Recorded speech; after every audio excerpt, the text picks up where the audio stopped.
예, 이런 인사도 좋은 것 같아요. 다시 한번 인사하실 때는 당신의 얼굴을 보니 봄이 왔습니다 해주시죠. 자, 당신의 얼굴을 보니 봄이 왔습니다. 시작.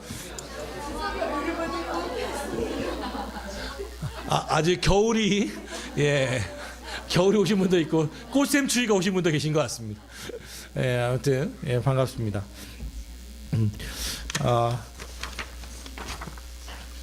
벌써 이렇게 벚꽃이 폈더라고요. 벌써 폈습니다. 벚꽃을 못 보신 분은 아직 기회 있습니다. 파주는 아직 피지 않았습니다. 아직 추워서 일주일 남았습니다. 예, 좀 즐기셔서 벚꽃을 보면서 주님의 솜씨를 노래할 수 있었으면 좋겠습니다. 오늘 하나님께서 저와 여러분에게 주신 말씀은 요한복음 20장 24절부터 29절의 말씀으로 보지 않고 믿는 자가 복되도다라는 제목으로 하나님의 말씀을 선포합니다. 사랑하는 성도 여러분, 사순절이 있습니다. 사순절은 40일이죠. 순이라고 한 글자가 열흘을 의미하고요. 사는 앞에 그러니까 40일 동안을 지키는 절기이죠. 거기에는 고난주간도 포함됩니다. 이 40일 동안은 예수님의 십자가를 묵상하고 고난에 대해서 묵상하는 시간들입니다. 예수님 왜 십자가를 져야만 했는가에 대해서 고민하게 되는 그런 시간이 사순절이죠. 그래서 이제 그 다음 40일이 지나면 부활절이 되죠. 부활절은 예수님의 죽은 지 사흘 만에 다시 사심에 대해서 즐거워하고 기뻐하는 날입니다. 그러고 나서 부활절부터 50일이 지나면 뭐가 오냐면 성령 강림절이라고 하는 절기가 옵니다. 그럼 그 50일 동안은 뭐라고 말하냐면 우리 주보에도 쓰여 있지만 기쁨의 50일이라고 쓰여 있습니다. 기쁨의 절기라고 합니다. 그러니까 40일보다 50일이 더 많잖아요. 50일 동안은 그래서 사실 보통 설교할 때 고난과 환난에 대해서 별로 이렇게 설교하지 않고 기쁨과 즐거움과 승리에 대하여 설교하도록 절기에서는 그렇게 가르치고 있습니다. 왜냐하면 근데 한국 사람들의 그 정서는요. 그런데 즐거움과 기쁨을 이야기하기보다는 고난과 한과 환난을 이야기하는 것을 좋아합니다.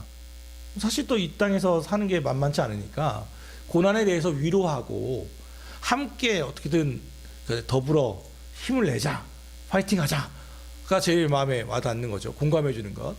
그런데 사실은 이 기쁨의 절기는 사순절보다 훨씬 더 깁니다. 승리를 이야기하고 지금의 고난은 장차 나타날 영광과 비교할 수 없다라고 하면서 계속 격려하고 하는 절기들이 바로 이 기쁨의 절기 50일입니다. 특별히 그 중에 오늘은 앞서 말한 것처럼 도마의 날. 예수님이 부활을 했다고 하는데 그게 도대체 믿겨지냐? 그리고 나랑 무슨 상관이 있느냐에 대해서 고민하게 되죠. 실제로 우리는 세례를 받을 때 보통 한 2주, 이틀이나 3일 정도 이렇게 저와 교리 문답을 받고 그냥 세례를 줍니다.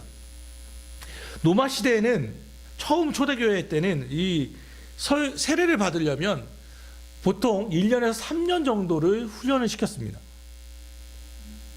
왜냐하면 그리고 이 세례가 이 교리를 통과하면 진짜 믿겠다고 하면 이 도마의 날에 부활절 다음 주에 이렇게 세례를 줬습니다. 이유는 많은 이유가 있겠지만 정말 중요했던 이유는 생존이었습니다. 그 당시에는 예수를 믿는 것 자체가 생명을 건 일이었고 비밀 결사의 모임으로 모였습니다. 그러니까 카타콤이나 이런 동굴 같은 데 파서 모였단 말이에요. 그러니까 만약 믿음이 없는 사람을 그냥 막 데려와 버리면 그 모임이 발각이 되고 그러면 어떤 탄압이 있을지 알 수 없기 때문에 교육을 교회에서 하는 게 아니라 집에서 모여서 계속해서 교육을 하는 겁니다. 예수님의 부활을 증거하고 이야기하고 또 구약의 성경과 이게 어떻게 매칭이 되는지를 이야기하고 하는 겁니다. 요거 잘하는 데가 어디냐면 신천지가 이런 거 잘합니다. 그래서 신천지는 자기네 정체를 드러내지 않기 위해 2개월 동안 카페나 이런 데서 교육을 계속해서 3시간씩 3일간 교육하고 그래서 시험을 봐서 80점 이상이 돼야 복음방해라고 하는 자기네 센터로 들어가서 이렇게 정체를 드러내고 하는 겁니다. 노마하고 비교할 수도 없지만. 근데 우리 사실은 우리 개신교에서는 그렇지 않잖아요. 누구든 다 오라 해가지고 다 열어놓잖아요. 어느 것이 더 뭐 좋은지는 일장일단에 있어서 뭐라고 얘기할 수 없지만, 그러니까 분명한 것은 믿음이 없어도 우리는 세례를 받을 수 있습니다. 우리 형님을 보면 알 수 있습니다. 저희 친형은요, 지금은 안수집사가 되셨지만, 저는 처음 알았어요. 군대에서 3개 종파를 석권하신 분이십니다. 기독교에서 세례 받으시고, 천주교에서 영세 받으시고, 불교에서 뭘 수계를 받는다라, 뭐 그거 다 하셨더라고요. 딴 게 아니라 왜 그렇습니까? 먹을 거에 자기 신앙을 파는 거죠. 여기 오늘은 천주교에서 이게 세례를 영세를 받으면 이렇게 햄버거를 준다 이러면 내가 내 신앙이 중요합니까? 먹는 게 중요하지. 거기 가서 너 받고 뭐 했고 3개 종파를 석권하신 놀라우신 분이더라고요.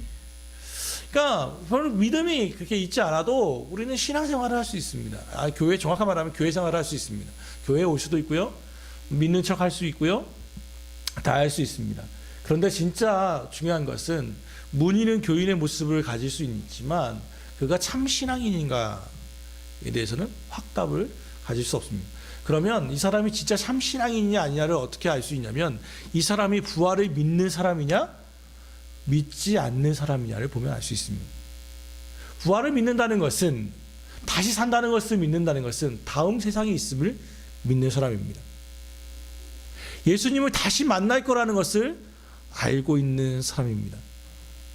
예수님을 만날 때에 성경에 말한 것처럼 한 번 죽는 것은 사람에게 정하신 것이요 그 후에는 심판이 있으리니, 히브리서 9장 27절의 말씀처럼 그 다음에 한 번 죽는 것은 다 사람에게 정해진 것이고 그 후에는 심판이 있다는 것을 믿는 사람입니다. 심판이 있다는 것을 안다면 지금 우리가 어떻게 살 건지가 명확해지는 겁니다. 그러니 부활을 믿는다는 것은 내 지금의 삶의 모습이 달라질 수밖에 없습니다. 나는 부활을 믿는다라고 하면서 내 멋대로 산다면 그 사람은 진짜 부활을 믿는지 다시 한번 생각해 봐야만 합니다. 오늘 본문으로 잠깐 돌아가서, 자, 요한복음 20장 19절 잠깐 봅시다. 본문은 아니지만 19절 한번 이렇게 읽어볼까요? 자, 시작. 이날 곧 안식 후 첫날 저녁 때에 제자들이 유대인들을 들여와여 모인 곳에 문들을 닫았더니 예수께서 오사 가운데 서서 이르시되 너희에게 평강이 있을지어다 라고 말씀하셨습니다. 예수님이 부활하신 후에 그날 아침에는 마리아, 막달라 마리아와 그 여인들을 만났고, 저녁에는 제자들이 모여 있는 곳으로 문들은 다 닫혀 있는데 어떻게 들어오셨는지 모르지만 뭐 문을 통과해서 들어오셨는지 갑자기 뿅 텔레포트라고 합니까? 뿅 해서 들어오셨는지 어쩐지 모르지만 문들이 닫혀 있는데 문을 연 것이 아니라 그냥 쑥 하고 들어오셨습니다. 제자들이 다 모여 있는데. 그러고 나서는 20절을 보니까 이 말씀을 하시고 손과 옆구리를 보이시니 제자들이 주를 보고 기뻐하더라. 예수님께서 옆구리와 손을 보이며 내가 예수라는 것을 보여주셨습니다. 이게 바로 부활절 날에 있었던 일입니다. 그런데 이때 도마가 함께 있었습니까? 오늘 24절을 봅시다. 같이 읽어볼까요? 시작. 12 제자 중에 하나로서 디두모라 불리는 도마는 예수께서 오셨을 때에 함께 있지 아니한지라. 12 제자가 있었다고 말하지만 여기에 도마는 없었습니다. 예수님의 부활을 증거하는 그 자리에 도마는 함께하지 않았습니다. 도마는 예수님의 부활을 직접 보지 않았단 말이죠. 제자들도 사실은 예수님의 부활을 잘 믿지 못했습니다. 그래서 예수님께서 이 말씀을 하시고 손과 옆구리를 보여주니까 그때서야 진짜 예수님이구나 라고 제자들이 믿었단 말이에요. 그러니까 이 도마에 의심하는 도마는 잘못된 게 아니에요. 안 봤잖아요. 그러면 그동안 제자들이 보고 나서 이 7일이 지난 후에 여드레가 됐을 때 예수님이 다시 온 거거든요. 그럼 7일 동안 어떤 일이 있었을까요? 제자들과 도마가 8일 동안 가출한 건 아니잖아요. 돌아왔겠죠. 돌아왔을 때 제자들이 뭐라고 얘기했겠습니까? 우리도 여러분 재밌는 영화 보면 뭐라고 말해요? 막 하잖아요. 재밌었다. 뭐 어제 그 드라마 봤냐? 뭐 요즘은 또 뭐 뜨는 그 드라마가 뭐 밥 잘 사주는 예쁜 누나인가?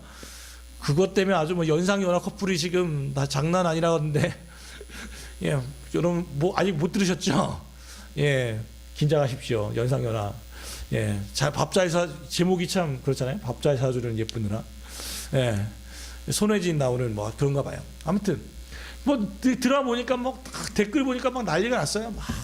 뭐 보고 싶어요. 다음 주를 어떻게 기다려요? 뭐 이러면서 막 그리고 막 그거 보면 막 이야기하고 재밌는 영화 보면 막 얘기하잖아요. 제자들이 생각해봐요. 제자들이 예수님이 부활하신 걸 들었어요. 그 자리에 함께 없었던 도마를 봤습니다. 그럼 뭐 어떻게 했겠습니까? 야, 우리가 예수님을 보았다. 예수님이 다시 살아나셨다. 라고 7일간을 얘기했을 거예요. 7일간에. 도마는 계속해서 제자들의 이야기를 들었을 겁니다. 친구들의 이야기죠. 동료의 이야기죠. 야, 부활했어. 라고 얘기를 계속 들었단 말이에요. 그런데 도마는 뭐라고 말합니까? 25절 말씀. 같이 한번 읽어봅시다. 자, 시작.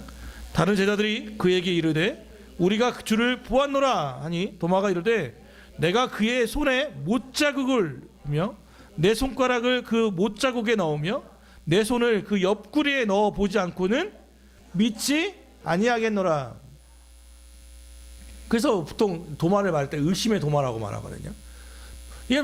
우리가 주를 보았다라고 했더니 야, 못 믿어. 나는 예수님이 진짠지 이게 환상인지 지금 말하면 홀로그램인지 내가 그의 손에 못자국에 손을 넣어보고 옆구리에 창자국에 내가 손을 넣어봐야만 나 믿겠다. 내가 직접 경험해봐야만 나는 믿겠다라고 말합니다. 자, 도마는 잘못한 게 없어요. 예수님이 부활할 때 그 자리에 없었고 다음에 오셨을 때도 직접 보여달라고 말하지 않았어요. 예수님이 먼저 알아서 보여주셨거든요. 진짜냐? 니네들이 본 거 확실하냐? 난 못 믿겠다. 이 도마의 이야기는 잘못된 게 아니에요. 사실 이 도마의 이러한 태도는 과학과 이성과 경험을 앞세우고 의심하는 우리 현대인들을 바라볼 수 있습니다. 대표하는 모습이죠. 내가 직접 보지 않고는 안 믿겠어. 내가 직접 맛보지 않고는 나는 안 믿어. 이 도마의 의심은 이게 상습적인 어떤 회의주의자의 의심이 아니라 믿기를 원하긴 하지만 의심할 수밖에 없는 정직한 의심이에요. 왜냐하면 도마는 다른 제자들에게 예수님과 함께 죽으러 가자. 예전에 나사로가 죽었다는 이야기를 듣고 서슬퍼런 그 예루살렘 근처로 베다니 마을로 갈 때 제자들이 아무도 안 가려고 할 때 예수님이 내가 가자 할 때 예수님과 함께 죽으러 가자 하면서 말했던 사람이 이 도마거든요. 용기 있는 사람이에요. 이 사람의 의심을 예수님은 오늘 말씀도 읽어봤지만 도마 너 왜 의심했니? 라고 책망하신 적도 없어요. 그러니까 여러분 기독교에 대해서 교회에 대해서 의심하는 이야기가 많잖아요. 어떻게 그럴 수 있어? 이럴 수 있어? 그 의심하는 게 잘못된 겁니까? 나쁜 겁니까? 아니요. 그건 나쁜 것도 아니고 정상적인 겁니다. 이성이 앞서는 것은 정상적인 사람의 모습이에요. 그걸 누가 뭐라고 합니까? 그런데 단 뭐가 문제입니까? 그 의심하는 것 하나 나의 조그만 생각이 그 대화하지 않고 그것만을 꼭 가지고 있어 버리면 옹고집이 되면 더 큰 세상을 볼 수 없어요. 자기의 아집을 뛰어넘을 수 없다는 말입니다. 의심하는 것이 잘못된 게 아닙니다. 그러나 자기의 의심을 믿는 것이 잘못된 겁니다. 의심한다면 말하면 됩니다. 그리고 최대한 하나님이 주신 이성을 가지고 이야기해 보는 겁니다. 물론 믿음은 이성을 뛰어넘습니다. 그래서 때로는 믿음을 요구할 때가 있습니다. 그러나 가장 정상적인 의심은 그게 의심하는 것 자체를 예수님은 결코 뭐라고 하지 않았습니다. 현대인의 특징은 바로 그렇죠. 내가 직접 보지 않으면 믿지 않는 거예요. 그것이 잘못된 것입니까? 잘못된 것은 아닙니다. 그것에 대해서 두려워할 필요가 없습니다. 저는 청년들을 많이 만납니다. 그리고 또 회사에서 나가보면 믿지 않는 사람들을 많이 보죠. 얘기하면 그분들의 생각은 그런 게 있습니다. 자기가 아는 것이 전체인 것처럼 착각할 때가 있습니다. 이게 아니면, 그 질문들을 보면 솔직하게 말하면 대부분 비슷합니다. 예를 들면 그런 거죠. 이순신 장군은 구원을 받았나요? 이런 거. 외계인은 있나요? 이런 질문 정말 많이 받았습니다. 이순신 장군이 구원을 받았나요? 받았는지 안 받았는지 모르겠습니다. 근데 당신은 예수 안 믿으면 죽습니다. 뭐 이런 얘기죠. 그러니까 우리는 제가 할 수 없는 얘기인데, 그 이순신이 구원을 받았는지 안 받았는지 때문에 교회를 나올 수 없어요. 재밌잖아요. 알아서 얘기했잖아요. 의심하는 건 잘못된 게 아니라니까요. 그런데 그 다음 이미 합리적인 이야기를 들을 수 있습니다. 거기에 대한 합리적인 이야기를 할 수 있습니다. 성경은 비이성적이지 않다니까요. 비이성적이지 않습니다. 그러니 이순신이 구원을 받았는지 안 받았는지에 대해서 성경이 뭐라고 말하는지를 증거로 댈 수 있습니다.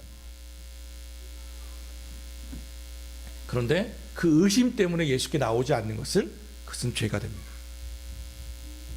내가 용납되지 않는다고 해서 하나님 앞에 나오지 않는 것은 죄가 분명하게 됩니다. 이 의심 많는 도마에게 하신 예수님이 뭐라고 하셨는지 잠깐 봅시다. 26절과 27절 같이 한번 읽어볼까요? 자, 26, 27절입니다. 자, 시작. 여드레를 지나서 제자들이 다시 집 안에 있을 때에 도마도 함께 있고 문들이 닫혔는데 예수께서 오사 가운데 서서 이르시되 너에게 평강이 있을지어다 하시고 도마에게 이르시되 내 손가락을 이리 내밀어 내 손을 보고 내 손을 내밀어 내 옆구리에 넣어보라. 그리하여 믿음 없는 자가 되지 말고 믿는 자가 되라. 도마에게 뭐라고 말하냐면, 네 손가락을 이리 내밀어서, 야, 내 손에다 내밀어봐. 네 손을 내밀어 내 옆구리에 넣어봐라 라고 말씀하셨습니다. 이 당시, 지금도 그렇지만 스승에게, 스승의 몸을, 손을 댄다는 것은 엄청난 불경입니다. 옛날에 우리 흔한 말로 뭐라고 말했습니까? 스승의 그림자도 밟지 않는다고 얘기했습니다. 2000년 전이라고 생각해 보십시오. 그 당시에 랍비입니다. 선생님, 주님이십니다. 그분의 몸에 손을 댄다는 것은 엄청난 불경입니다.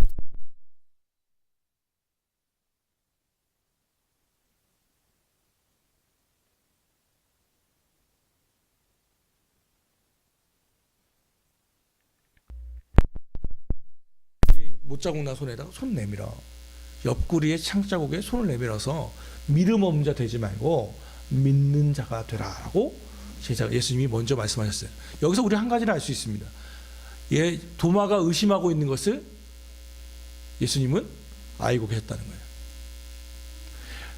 내가 늦겠습니다 하지 않았어요. 예수님은 딱 평강이 있을지어다. 그러니까 히브리어로 말하면 샬롬 말씀하시면 바로 도마를 딱 보시더니 나에게 손을 넣어봐 라고 말씀하셨어요. 그러니까 도마가 제자들이 하는 이야기를 예수님은 알고 계셨단 말이에요.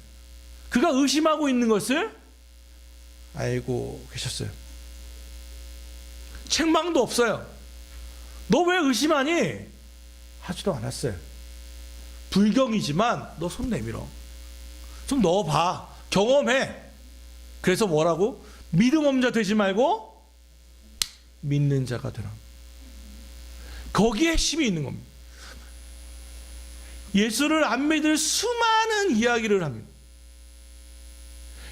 난 예수 믿는 사람을 봤더니 이렇게 사는 거 보니까 예수님이 없는 것 같아. 나는 그래서 교회를 안 다녀. 내가 어느 몇 년 전에 살았는데 예수 믿는 사람한테 사기 당해가지고 내가 다시는 교회 안 다녀. 어떤 목사님을 만났는데 설교 중에 무슨 이런 얘기해서 나는 다시는 신앙생활을 안 해. 우리 부모님을 봤는데 예수 믿어도 별 뾰족한 수가 없더만 나는 예수 안 믿어. 예수를 안 믿을 수 있는 수만 가지의 이유들을 댈 수 있습니다. 수만 가지 예수 안 믿을 이유를 댈 수 있습니다. 그런데 주님의 대답은 그런 수많은 가지의 이유들을 다 들으시고 하신 말씀은 그래도 믿음 없는 자 되지 말고 믿는 자가 되라는 것입니다. 믿는 자가 되라. 이러이러해서 안 믿는다가 여러분, 그 사람이 안 믿는 것이 당신이 안 믿는다는 그 논리가 자기의 마음을 위로할 수 있을지는 모르지만 자기의 현재와 미래에 얻을 수 있는 유익과 영생을 담보하지는 않습니다. 그럼 얻을 수 없어요. 우리는 똑같은 거예요. 우리가 불법 유턴을 할 때 앞에 차가 유턴하니까 나도 유턴했어요. 경찰이 딱 잡아요. 그럼 우리는 딱 한마디 얘기합니다. 뭐라고요? 앞차는 왜 안 잡아요? 왜 저 안 잡아요? 근데 경찰은요? 뭐라고 말합니까? 저 차가 불법 유턴했으니까 당신 죄 무죄 안 합니다. 저 사람의 죄는 저 사람의 것이고 당신의 죄는 당신의 겁니다. 똑같아요. 이런 수많은 사람들이 죄를 지었기 때문에 예수 믿는 수많은 안 믿는 이유들이 있으니까 나는 예수를 안 믿겠습니다라고 하지만 예수님의 판단은 뭐냐면, 하나님의 판단은 그 사람들은 그들의 몫을 받을 것이고 나는 나의 몫을 받을 거예요.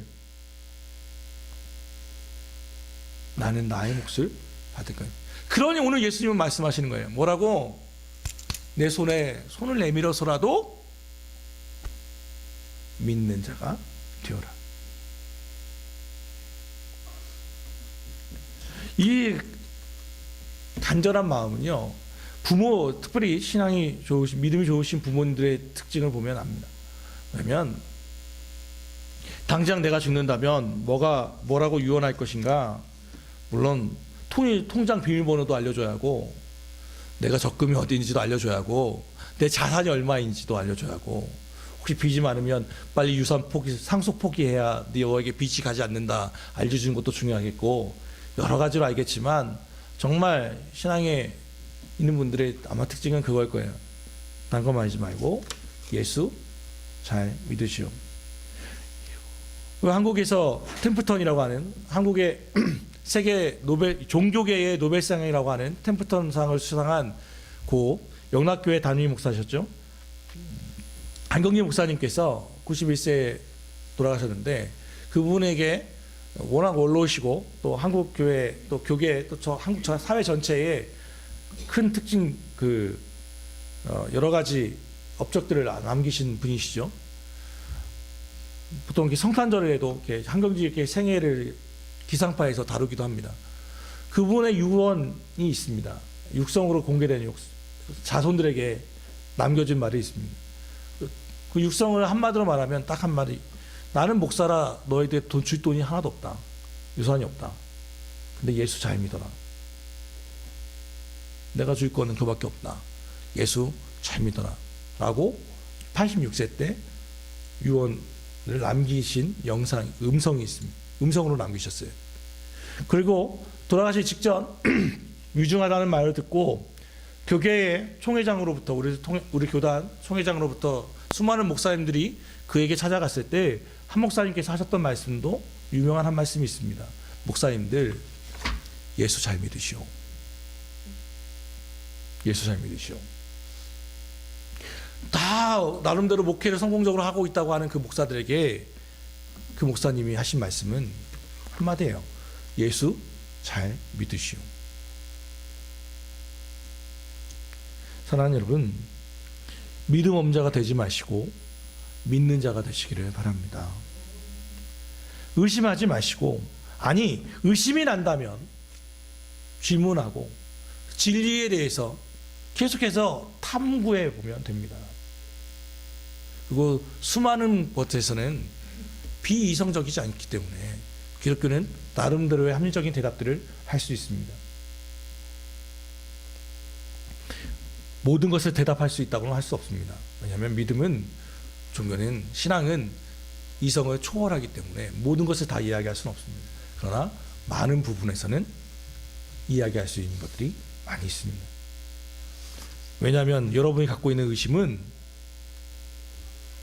여러분만이 갖고 있는 질문이 아니라 2000년 기독교 역사에서 수많은 사람들이 그와 똑같은 질문들을 해왔기 때문에 거기에 대한 대답들이 많이 있죠. 부자와 나사로 이야기를 알고 있습니까? 누가복음에 보면 이 땅에서 참 부자로 살던 그 부자가 죽어서 지옥에 갑니다. 그리고 그 앞에서 대문 앞에서 이렇게 구걸하던 나사로는 죽어서 천국에 가죠. 부자가 너무너무 괴로워서 너무 뜨거워서 괴로워서 물 한 방울만 혀에 적시게 해달라고 천국에 있는 아브라함에게 이야기를 합니다. 그런데 아브라함이 그것을 거절하죠. 할 수가 없다고. 그랬더니 부자가 뭐라고 말하냐면, 그러면 저는 이미 심판을 받았으니 저는 이미 틀렸습니다. 그러니 내가 지옥에 왔으니까 내가 어떻게 구원받을 수 있겠습니까? 그러나 저 아브라함의 품에 있는 저 나사로를 다시 부활시키셔서, 나의 형제들이 5명이 있는데 그들에게 가서 내가 부활했고 내가 지옥에 있는 당신의 형을 봤는데 예수를 잘 믿으라고 합니다. 하나님이 계시다고 좀 말하라고 합니다. 좀 믿으십시오 라고 해주면 안 되겠습니까? 라고 부자가 청하는 장면이 있습니다. 그때 누가복음 16장 이하에 이렇게 이 말씀을 좀 읽으면 이렇게 되어 있습니다. 나는 형제가 5이나 있습니다. 제발 나사로로 가서 그들에게 경고하여 그들만은 고통받는 이곳에 오지 않게 하여 주십시오. 그러나 아브라함이 말하였다. 그들에게는 모세와 예언자들이 있으니 그들의 말을 들어야 한다. 부자는 대답하였다. 아닙니다. 아브라함 조상님, 죽은 자 사람들 가운데서 누가 살아나서 그들에게로 가야만 그들이 회개할 것입니다. 아브라함이 그에게 대답하였다. 그들이 모세와 예언자들의 말을 듣지 않는다면 죽은 사람들 가운데서 누가 살아난다고 해도 그들은 믿지 않을 것이다. 여기서 말하는 모세와 예언자들의 말은 무엇을 가리키냐면 이 성경과 선포되는 말씀, 설교를 말합니다. 말씀을 믿지 않는 사람은 어떤 기적을 봐도 그때뿐이지 결코 믿지 않을 거라고 하는 확정적 말입니다. 예수님을 못 박은 많은 이스라엘 사람들은 사실 예수님의 기적을 맛봤었던 사람들입니다. 예수님의 오병이어의 기적 속에서 빵을 먹고 물고기를 먹었던 사람들입니다. 종려나무를 흔들며 예수님 우리를 구원해 주십시오 했던 사람들입니다. 그런데 자기의 요구가 그대로 들어지지 않자 예수님을 십자가에 못 박았던 사람들이기도 합니다. 자기의 욕심이 있으면요, 모든 게 보이는 게 뭘로 보입니까? 그것밖에 보이지 않습니다. 탈무드에는 이것에 대한 유명한 것이 있습니다. 돈을 사랑하는 게 뭡니까? 얘기했더니 이렇게 얘기하죠. 탈무드 그 납비가 그에게 뭐 보라고, 잘 보냐고. 잘 보입니다. 그러면 여기서 이렇게 하는 거예요. 눈을 딱 앞에 대놓고 자 보이냐고. 아무것도 안 보입니다. 돈을 사랑한다는 게 이런 거야. 이렇게 가르치는 장면이 나옵니다. 아무것도 보이지 않는 거죠. 그것밖에 보이지 않는 거죠. 정확하게 말하면. 우리도 우리의 아집과 우리의 고집만 있으면 아무것도 보이지 않습니다. 내 경험과 체험만을 우선시하면 아무것도 보이지 않습니다. 요즘 가짜뉴스라는 것이 판을 칩니다. 요즘 그런 생각을 합니다. 카톡이 성경 같아요. 카톡이. 톡으로 날라오는 카더라라고 하는 통신이 있으면 내가 보지 않아도 막 이것을 막 믿어버립니다. 진짜 뉴스처럼 막 드러내서 가짜 뉴스처럼 막 보이는 거예요. 근데 그것을 잘 믿어요. 여러분, 저는 국사학을 전공했거든요. 여러분에게 묻겠습니다. 이순신 장군은 어디서 죽었습니까? 배에서 죽었습니까? 그가 남긴 말은 무엇입니까?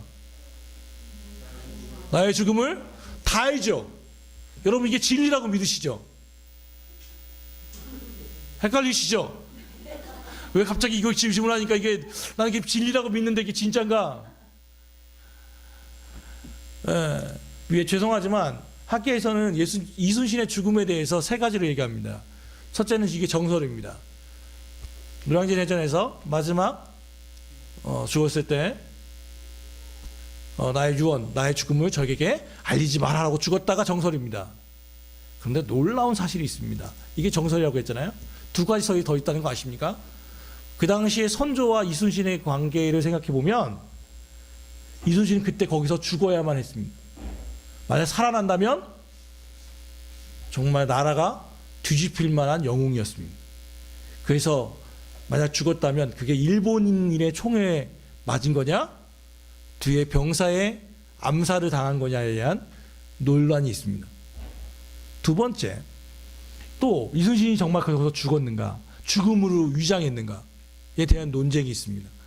왜냐하면 난중일기, 이순신이 쓴 일기에는 이순신의 사인이 있습니다. 수기가 있어요. 그런데 그 수기가 어디에서 발견되냐면 충청도 쪽에 이미 임진왜란 1592년에서 1597년에 끝났는데 7년간 전쟁이 끝났는데 99년에 1600년대 이후에 이순신의 수기가 발견됩니다. 일반 장문책에서. 그럼 그때 살았냐? 증거가 나타나니까 이건 언제 드러난 거냐? 연도 측정이 잘못된 거냐에 대한 논쟁이 있습니다. 정말 거기서 죽었느냐에 대해서 처음 들으셨죠? 우리가 믿는 것이 더 나아가면 당군, 우리 마늘 먹을 때 당군을 얘기합니까? 그게 뭐죠? 웅녀 이야기를 알죠? 그럼 또 여러분의 상식을 묻겠습니다. 당군 신화 단기로 4333년 BC 4333년에 우리가 고조선이 건국됐다고 얘기하는데요. 단군 신화가 우리나라에 처음 쓰여진 때는 언제인지 혹시 아십니까?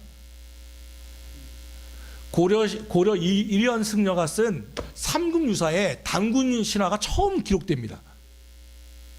그러면 그 전 동안 4000년 동안은 단군 신화에 대해서 기록된 역사물이 없어요. 뭐 저기 증산동가 여기서 말하는 건 뻥이에요. 뭐 환단 뭐 고기니 뭐니 이건 유작입니다. 만들어낸 거예요. 고려시대에 써진 게 딱 두 개인데 삼국사기와 삼국유사인데 삼국사기는 김부식이 썼고 삼국유사는 이련이 있었어요. 거기에 단군유사가 처음 기록돼요. 그 전까지는 단군신화가 기록된 적이 없어요. 근데 우리는 모든 배달의 민족들께서는 다 곰을 보면 왠지 내 조상을 본 것 같고 개천절을 지키며 아무도 여기에 대해서 의문을 제기하지 않아요.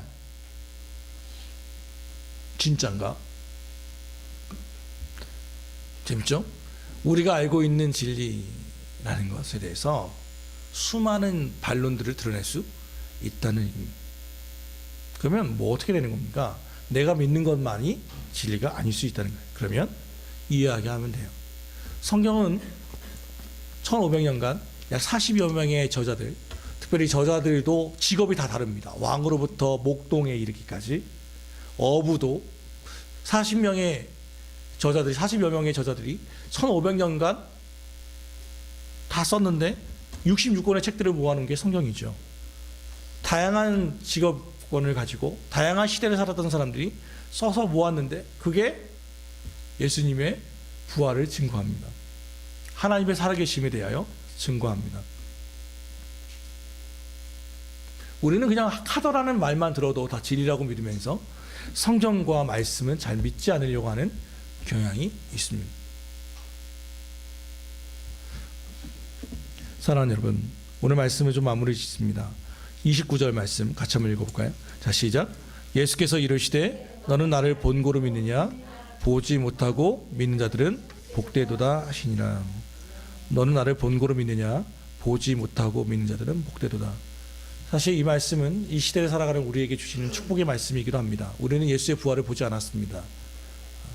우리는 듣기만 했습니다. 그런데 그것을 믿고 있습니다. 그러니 우리가 복된 자가 아닙니까? 믿음은 보기 원하는 일은 요구하십시오. 하나님께 보여달라고 말씀하십시오. 하나님 당신의 음성을 들려달라고 기도하십시오.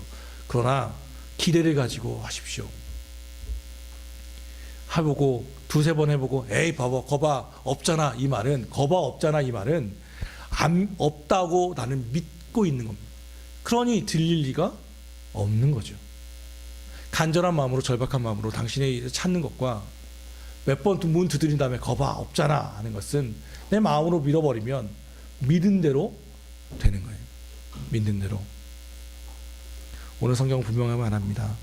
보지 말고 믿으십시오. 그가 복됩니다. 그러나 혹 믿음이 없다면 손을 내밀어서라도 믿음을 확증하십시오. 그래서 믿지 않는 자가, 믿음 없는 자가 되지 말고 믿는 자가 되시기를 바랍니다. 주의 같이 기도합시다. 사랑하는 하나님, 오늘 주의 말씀을 기억합니다. 오늘 부활을 기억하면서